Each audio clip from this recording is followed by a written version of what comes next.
students, today we are going to see the next application of Biot-Savart's law in the chapter of moving charges and magnetism. So in that we have studied about magnetic field at the center of circular arc. So here we have considered a circular arc AB. Okay, so in that we have considered small element. Here we have C which having the length dl and which makes an angle at the center is d theta, and angle made by the arc AB is theta. So how the field is formed at the center due to this arc? First of all we have to find for the element dl. So dl के लिए हम find करेंगे. So कैसे करेंगे देखेंगे हम पहले. So हम magnetic field due to element by Biot Savart's law लेंगे. So it is by Biot Savart's law हम सबको उसका जो मैथमेटिकल इक्वेशन पता है dB bar. So field due to the element है dB bar is equal to mu 0/4 pi I dl bar cross r bar upon r cube. हमने उसका vector form लिया और अब जब उसको स्केलर फॉर्म में लिखेंगे तो dB is equal to mu 0/4 pi I dl sin theta I dl r sin theta upon r cube. So sin 90 क्यों लिया है? क्योंकि angle between r and length of element is 90. क्योंकि जैसे कि हम पता है हम किसी भी सर्कल के ऊपर जब रेडियस को लेते हैं तो उसका जो एंगल होता है वो 90 होता है. So the angle is 90 degree. So we know that the sin 90 is 1. So यहाँ पे sin 90 की वैल्यू हो जाएगी 1 हो जाएगी. So r get cancel. So equation is like this dB is equal to mu 0/4 pi I dl r square. अभी हमें क्या करना है? टोटल आर्क के लिए फाइंड करना है तो हम क्या करेंगे? इंटीग्रेट करेंगे. So integration of dB is equal to हम इंटीग्रेट करेंगे a से b तक. Okay, so integration from a to b mu 0/4 pi I dl upon r square. उसके बाद हम जो कांस्टेंट टर्म है वो आउटसाइड को लेंगे. So again we know that the theta, so angle made by the element at the center of the circle is d theta. So according to mathematics we know that the angle is equal to what? Arc length upon radius. So arc length क्या है? element की dl. So dl upon r. So dl is equal to क्या आ जाएगा? r d theta आ जाएगा. So हम इसको इस इक्वेशन में पुट करेंगे जो कि मैंने यहाँ पुट किया है. So r और r स्क्वायर क्या हो जाएगा? कैंसल. सो इस r को हम इक्वेशन के आउटसाइड में लेंगे. तो अब आप इंटीग्रेट क्या कर रहे हैं? a टू b थीटा को इंटीग्रेट कर रहे हैं. So d theta a to b क्या है? a to b which makes an angle theta. So whole angle is theta. So our final field is what? Mu 0 I upon 4 pi r into theta. So this is the field formed due to magnetic field at the center of circular loop. Okay, so अगला equation इसके बारे में देखेंगे हम जो कि है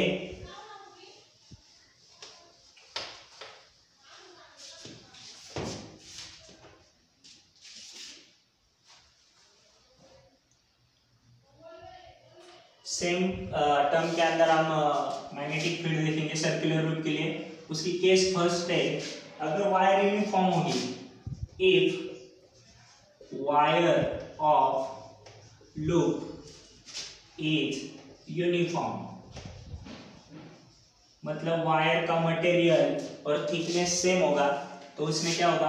हमने एक सर्कुलर लूप लिया है.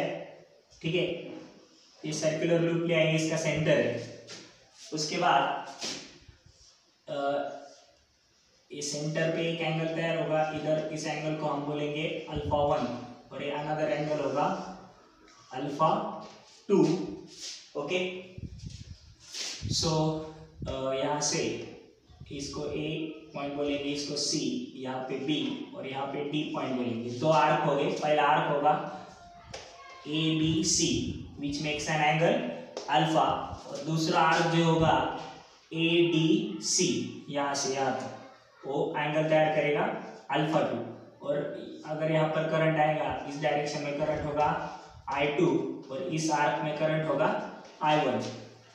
तो जैसे कि हमने पहले इक्वेशन देखा था आर्क के लिए, वैसे ही इन दो आर्क को हम कंपेयर करेंगे और उसका इक्वेशन बनाएंगे। सो पहले आर्क का इक्वेशन क्या आएगा, for field for arc ABC is equal to क्या आएगा, mu 0 I1 upon 4 pi R, इस सर्कल का रेडियस अगर आर होगा, इनटू इस आर्क का एंगल क्या है, अल्फा 1 है। Okay, so this is the equation first. Second arc के लिए क्या आएगा, for arc field for arc A D C is equal to क्या आएगा, mu 0 I2 upon 4 pi R into alpha 2। इसके लिए हमें क्या करना है, सॉल्व करना है। अब हम कैसे सॉल्व करेंगे ये हमें देखना है।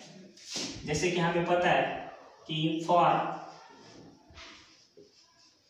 आर्क लेंथ, अगर angle alpha 1 is equal to क्या होगा, आर्क लेंथ पहले की L1 होगी और रेडियस r, और दूसरे का क्या होगा, अल्फा 2 इज इक्वल टू क्या, आर्क लेंथ L2 होगी और रेडियस r ही होगी। इसका इक्वेशन हम लेंगे तो क्या आ जाएगा alpha 1 upon alpha 2, R get cancel, ये आ जाएगा L1 अपॉन L2। हम इसको इक्वेशन क्या बोलेंगे, फर्स्ट। ठीक है, उसके बाद हम आगे देखेंगे। जैसे कि हमें पता है कि ये दोनों पैरेलल में both arcs in parallel condition, so potential is constant, और उसका इक्वेशन क्या होता है, V is equal to IR। So hence I is inversely proportional to क्या आ जाएगा, R आ जाएगा। ठीक है, आगे हम कैसे सॉल्व करेंगे इसको, हम उसको देखेंगे अच्छे से। So R is equal to rho L upon A, और जैसे कि हमें पता है वायर यूनिफॉर्म है, मतलब डेंसिटी सॉरी रेजिस्टिविटी और एरिया जो है वो क्या होगा, कांस्टेंट होगा, मतलब R इज प्रोपोर्शनल टू क्या आ जाएगा, L, मतलब जिसका रेजिस्टेंस ज्यादा होगा उसका ये प्रोपोर्शनलिटी करंट से आ जाएगा। ठीक है, तो हम प्रोपोर्शनलिटी कैसे लेंगे, यहाँ पर आप अच्छे से देख सकते हैं। So from this A current भी किसको प्रोपोर्शनल आ जाएगा, इनवर्सली प्रोपोर्शनल आ जाएगा लेंथ को, इस इक्वेशन से। ये दोनों इक्वेशन कंपेयर करेंगे तो हम, ठीक है, तो हम इससे क्या ले सकते हैं, I1 is inversely proportional to L1 and I2 is inversely proportional to L2। ठीक है, इससे क्या आ जाएगा, I1 upon I2 is equal to L2 upon L1। Okay, और हमें किसको कंपेयर करना है, ABC और फील्ड ड्यू टू ADC। ठीक है, हम यहाँ पर कंपेयर करेंगे BABC अपॉन BADC, इसको इक्वेशन सेकंड बोलेंगे, इसको हमने इक्वेशन फर्स्ट बोला है। ये क्या आ जाएगा, पहले का पुट करता हूँ मैं, mu 0 I1 upon 4 pi R into alpha 1 upon mu 0 I2 upon 4 pi R into alpha 2। 4 pi R cancel, mu 0 cancel, यहाँ पर क्या रह जाएगा, I1 alpha 1 upon I2 alpha 2। और जैसे कि हमें पता है, ठीक है, ये ऊपर का मैं रफ कर लेता हूँ, यहाँ पर लिखता हूँ। जैसे कि हमें पता है I1 I2 की वैल्यू क्या है, L1 बाई L2, यहाँ पर पुट करेंगे हम BABC अपॉन BADC के लिए, उसकी वैल्यू क्या है, L2 upon L1, equation second से ले आएंगे। और alpha 2 upon alpha 1 upon alpha 2 की वैल्यू क्या है, इक्वेशन फर्स्ट से लेंगे हम L1 बाई L2 इंटू क्या आ जाएगा, L1 बाई L2, मतलब ये क्या हो जाएगा, कैंसिल, ये भी क्या हो जाएगा, कैंसिल। तो ये रेशियो क्या आ जाएगा, BADC इज इक्वल टू 1:1, मतलब नेट फील्ड जो होगी एट द सेंटर वो क्या आ जाएगी, 0। अगर इस तरीके का यूनिफॉर्म वायर हम यूज करेंगे तो दो आर्क अलग करेंगे तो net field at the centre क्या आ जाएगा, 0। अगर वायर क्या होगी, यूनिफॉर्म होगी तो। ठीक है, अब अगला यूज देखेंगे हम इसका, सेकंड यूज। अब सेकंड यूज क्या हुआ, सेकेंड केस होगा if wire is non uniform. अगर वायर क्या होगा, नॉन यूनिफॉर्म होगा। इसके में दो केसेस है, तो हम पहला केस देखेंगे, केस फर्स्ट। केस फर्स्ट में क्या होगा, थिकनेस सेम होगी वायर की। वायर की थिकनेस जो है वो क्या होगी, सेम, बट वायर का मटेरियल जो है वो क्या होगा, डिफरेंट। ठीक है, फिर से दो आर्क लेंगे हम यहाँ पर इस तरीके से। हमने दो आर्क लिए, ठीक है। सो ए और इसको नाम देंगे सी, इधर बी और इधर डी। ये पहला आर्क होगा ए बी सी और ये दूसरा ए बी डी है, हमारा सेंटर होगा। और ये रेडियस आर। इधर से अगर आई करंट आएगा, आउटर होगा, यहाँ पर जाएगा करंट I1 और यहाँ पर जाएगा I2। ठीक है, अब जैसे कि हमने देखा है फील्ड क्या होगी, पहली A B C is equal to mu 0 I1 upon 4 pi R into angle ये क्या होगा, हाफ सर्कल है, मतलब एंगल क्या हो जाएगा, पाई। सो पाई पाई गए कैंसिल। सो फील्ड क्या आ जाएगी, A B C is equal to mu 0 I1 upon 4R। Same second loop के लिए फॉर लूप सिमिलरली बोलता हूँ मैं यहाँ पे, A D C is equal to mu 0 I2 upon 4R। ये दो इक्वेशन हमें मिल गए। अभी इसको हमें कंपेयर करना है। हम नेट फील्ड फाइंड करने वाले इस लूप की वजह से। अगर वायर नॉन यूनिफॉर्म होगा लेकिन उसमें थिकनेस सेम होगी, लेकिन मटेरियल क्या होगा, डिफरेंट, तो कैसे करेंगे हम, ठीक है। तो उसके लिए हमें क्या करना है, both are in parallel. So ये दोनों क्या है, पैरेलल में, both loops are in parallel. So फिर से हम क्या बोल सकते हैं, दोनों का पोटेंशियल क्या है, constant. So V is equal to I R, और इससे हम क्या बोल सकते हैं, I is inversely proportional to resistance. ठीक है, मटेरियल डिफरेंट है, थिकनेस सेम है, इससे हम क्या कह सकते हैं,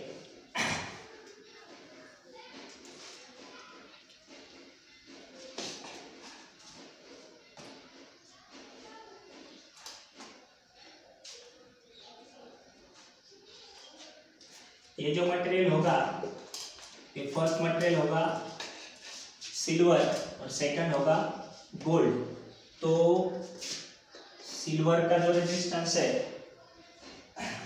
गोल्ड का जो रेजिस्टेंस है वो सिल्वर से अगर ज़्यादा होगा, ठीक है। ये दो अलग तरह के मटेरियल, ये गोल्ड, ये सिल्वर होगा और ये गोल्ड। तो क्या हो जाएगा, करंट किसका ज़्यादा आ जाएगा, इससे करंट ज़्यादा आ जाएगा सिल्वर का, और कम करंट किसका होगा, गोल्ड का। ओके, सो इससे आप क्या कह सकते हैं,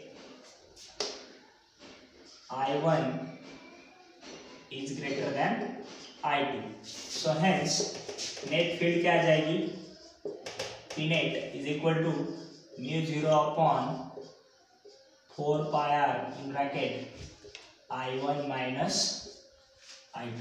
ये नेट फील्ड है अगर मटेरियल डिफरेंट होगा तो, ठीक है, क्योंकि उसकी जो रेजिस्टिविटी है वो उसके मटेरियल पे डिपेंड करती है। ठीक है, सो नेक्स्ट केस देखेंगे हम, सेकंड केस। सेकंड केस क्या होगा,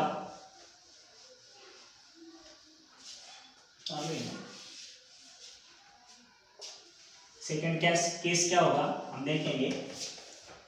केस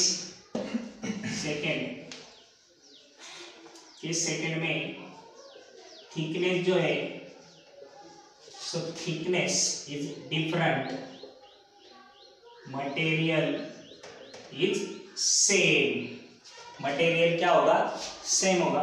तो कैसे सॉल्व करेंगे, ये दो आर्क लेंगे हम, इसकी थिकनेस ज़्यादा होगी इस आर्क की, और जो नीचे वाला है उसकी थिकनेस थोड़ी सी कम होगी। ठीक है, इसको ऐसे डिवाइड करेंगे, और इसको ए और इसको सी बोलेंगे। ये बी पॉइंट होगा, ये डी। यहाँ पे आई करंट एंटर करेगा, यहाँ पर जाएगा I1, यहाँ पर जाएगा I2। ये सेंटर होगा, ये रेडियस, ठीक है। मतलब इसकी थिकनेस डिफरेंट होगी। तो क्या करेंगे हम, फिर से ABC पहले वाले से ही इक्वेशन लेंगे हम। म्यू 0 I1 अपॉन 4R, और ADC क्या होगा, म्यू 0 I2 अपॉन 4R, ठीक है। आगे क्या देखेंगे हम, बोथ आर इन पैरेलल, जैसे कि हमने पहले पढ़ा है, both are in parallel, okay. तो उसके बाद क्या करेंगे, ये दोनों पैरेलल में, तो V इज कांस्टेंट। अगर V कांस्टेंट है तो V is equal to IR होता है। So I is inversely proportional to क्या आ जाएगा, R, और इसकी थिकनेस डिफरेंट है, बाकी का मटेरियल सेम है, ठीक है। तो क्या होगा, R is equal to what, ρl upon A। ये दोनों क्वांटिटी सेम है, तो ये क्या प्रोपोर्शनल आ जाएगा, इनवर्सली प्रोपोर्शनल टू एरिया। अगर रेजिस्टेंस एरिया को इनवर्सली प्रोपोर्शनल है तो करंट को क्या आ जाएगा, डायरेक्टली प्रोपोर्शनल। इसमें एरिया किसका ज्यादा होगा, जिसकी थिकनेस ज्यादा है उसका एरिया क्या होगा, ज्यादा होगा। तो किस करंट का एरिया ज्यादा है, जिस वायर का जिसमें I1 करंट पास हो रहा है, तो I1 इज ग्रेटर देन क्या आ जाएगा, I2। So again net field क्या आ जाएगी, net field is equal to mu 0 upon 4 pi R, sorry, I1 minus I2. So these are the some application of circular loop, current carrying circular loop which produces magnetic field at the center of the loop like that. Okay. So इसके बाद हम देखेंगे amperes सर्क्यूटल law के बारे में।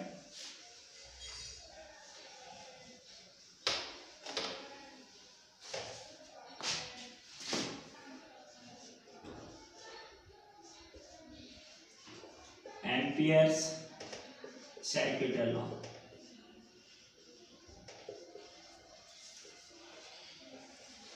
जैसे कि हमने पढ़ा है कि बायट-सावर्ट्स लॉ जो है वो कूलम्ब्स लॉ का एनालॉगस करता है, वैसे ही हमारा एम्पियर सर्क्यूटल लॉ हमारे गॉस थ्योरम को एनालॉग करता है। कैसे, जैसे कि हमें पता है कि गॉस थ्योरम में हम इमेजिनरी सरफेस लेते थे, एम्पियर सर्क्यूटल लॉ में हम इमेजिनरी लूप लेंगे, मतलब इमेजिनरी लेंथ एरिया लेंगे, सॉरी लेंथ लेंगे, ठीक है। तो उसका स्टेटमेंट क्या है, it states that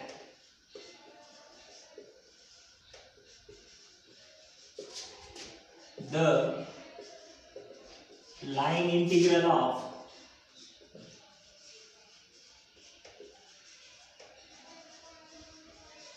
magnetic induction,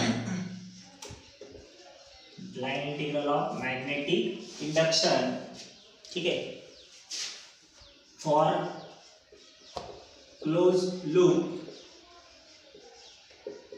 is equals to the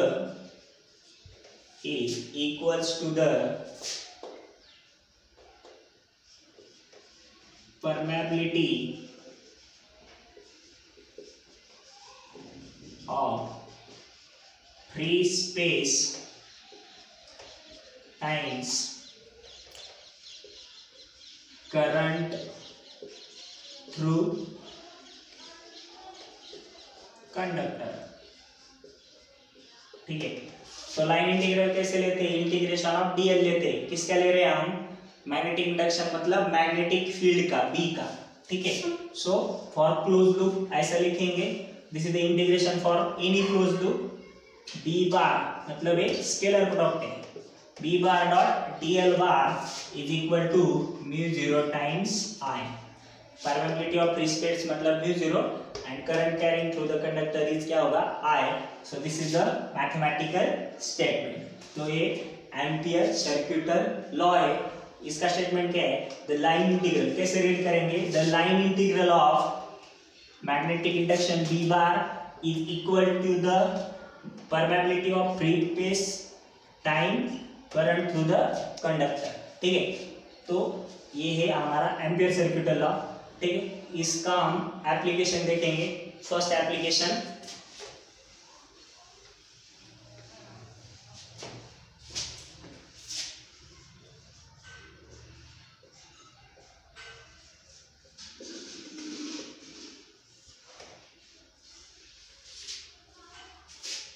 for long straight conductor. तो हम लॉन्ग स्ट्रेट कंडक्टर के लिए यूज करेंगे। ये लॉन्ग स्ट्रेट कंडक्टर होगा, उससे पास होने वाला करंट I है। ठीक है, और इसके अराउंड हम एक क्लोज सर्कुलर लूप कंसिडर करेंगे, इमेजिनरी सर्कुलर लूप। ठीक है, और उसकी रेडियस क्या होगी, dl, सॉरी उसकी रेडियस होगी r, और उस पर एक एलिमेंट कंसिडर करेंगे dl, और this is the direction of field. Okay, और इसमें फील्ड और dl की जो डायरेक्शन है ऐसी होगी, दोनों की direction tangential to the circle होगी, इमेजिनरी सर्कल। dl मतलब लेंथ की डायरेक्शन भी वैसी होगी जैसे कि हमारे फील्ड। सो क्या कहेंगे हम यहाँ पर, so first by using ampere